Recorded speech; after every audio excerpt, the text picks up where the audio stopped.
Hello everyone, how are you doing? This is MD Tech here with another quick tutorial. In today's tutorial, I'm going to show you guys how to set up BitLocker drive encryption on your Windows 11 computer.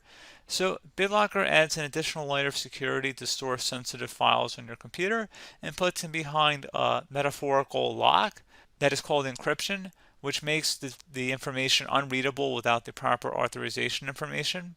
So if you don't have the code in order to open up the locked drive, you won't be able to access it, or you can access it, but it won't make any sense to any person because it'll be a bunch of random characters. So this should hopefully be a pretty straightforward process here, guys. And without further ado, let's go ahead and jump right into it.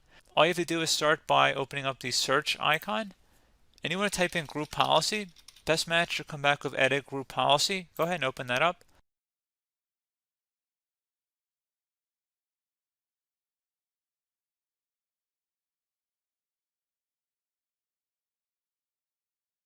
I'm going to make this full screen here, and I'm going to go and make this column a little wider here too.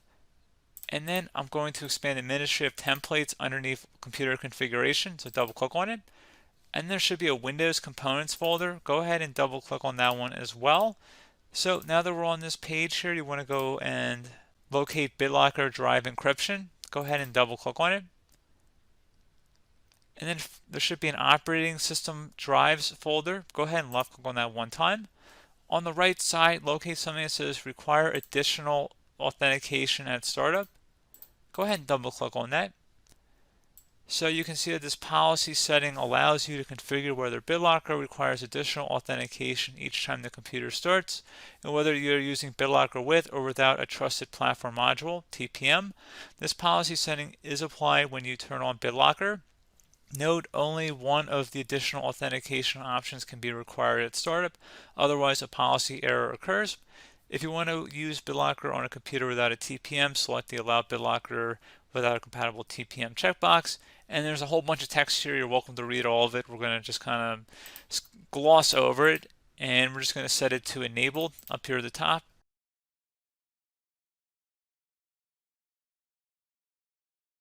Keep all the settings default on the left side here, again, unless you want to change it to something else, which you're welcome to. But anyway, we're going to go ahead and select apply and OK. Close out of here.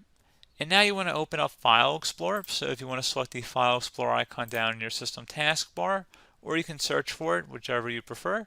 And then on the left side, select this PC. On the right side, right click on your local drive. And you want to select where it says Turn on BitLocker. So go ahead and left click on that. So if you'd rather use a password or USB flash drive here, you're welcome to do either or. We're going to go ahead and select enter a password. And then you're going to go ahead and enter in a password to unlock the BitLocked drive. So you should create a strong password that uses uppercase and lowercase numbers, symbols, and spaces. At this point, go ahead and enter in a password here. So it could be anything. There may be limitations though, but I'm going to go ahead and just type it in. So yeah, you can see it has to be stronger. So it does have complexity requirements. So let me go ahead and add something here. Select next. So got to add some more letters here, or different numbers, I guess.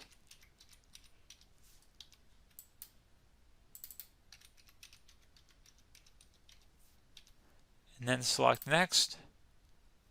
And now you can save it to a variety of places here. This is really important. You definitely do not want to lose this key. So you may want to back it up to a file that you can save to your desktop.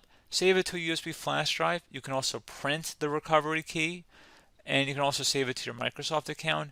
Probably wouldn't hurt to do more than just one of these methods, because it's very important. You do not want to lose this passcode or recovery key.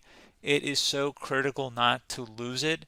I have so many tutorials, guys, where I make videos that I explicitly say that you do not want to lose this password. And I don't know why. I guess people come back on because they're looking up fixes for different tutorials, and they come on a video about how to set up BitLocker, and they say that they lost their key. Or, I create a video about how to, create a hidden folder, and I say don't lose your key, and then people comment saying they lost their key. Like, you know what? You didn't hear it from me, all right? So remember, back it up, make sure it is saved. Do not come and ask me where to recover it from or how to fix it if you lost your key. Go somewhere else. So anyway, how do you want to back up your recovery key? Go ahead and select one or more of these options, and Microsoft even suggests doing more than one. And you want to go ahead and select, again, you have to actually select one of them if you want to go ahead and even move on to the next page here. So I'm just going to select one here. Again, doesn't really matter which one. I would recommend doing more than one in your case here, but pretty straightforward here, guys. I just saved it as a PDF on my desktop. I'll actually open it up so you can see what the key will look like if you were to print it out, or save it as a PDF. So you're about to see that here. And give it a moment here. So this is going to tell you your identifier key as well as the recovery key. Do not lose this key. Like I'm telling you, like this is my key that I just set up here, but in your case, you are going to want to keep this key somewhere that you're not going to lose it. So very, very important. So anyway, go ahead and just select next. And now you can encrypt using disk space only, or you can encrypt the entire drive. So encrypt use disk space only is faster and best for new PCs and drivers. Or you can encrypt entire drive, which is slower but best for PCs and drives already in use. I'm going to go ahead and select the encrypt use disk space only, so it'll be a little bit quicker for our tutorial here. And then I'm going to select next. And now I'm going to go ahead and select the new encryption mode. You can do a compatibility mode, but I'm going to select new encryption mode. If you're watching this tutorial down the road here, guys, there might not be more than one option, in which case you just would go along with whatever option presented and then select next. And then you also do want to run a BitLocker system check, which will ensure that BitLocker can read the recovery and encryption keys correctly before encrypting the drive. So that's definitely a good precaution here. So make sure you have everything saved, all the backup keys, like I said, and then select continue. Because if you lose the key, you're not going to be able to get back onto your drive. So, I mean, that'd be kind of crazy here. So go ahead and save and close of any open programs and applications, and go ahead and restart your computer. And it will take a little longer to restart your computer this time than normal, but just give it a moment.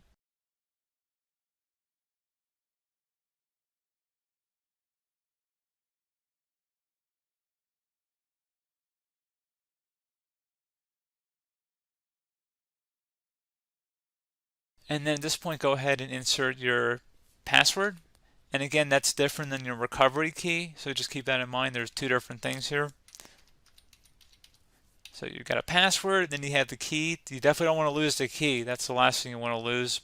So go ahead and hit enter, and that should be about it. And I will make a separate tutorial about how to turn BitLocker off. Again, assuming you have your recovery key and password. If you don't have that, you're not going to be able to do that. So that's just a quick little disclaimer there. So you can go ahead and search my channel for that. I'll have a video for how to turn off BitLocker, but this tutorial just pertains to turning it on, which I think we were able to achieve successfully. And you can do this for other drives too. It doesn't just have to be the C drive or Windows. It can be a flash drive or another drive too. So pretty straightforward process, guys. Do hope I was able to help you out, and I do look forward to catching you all in the next tutorial. Goodbye.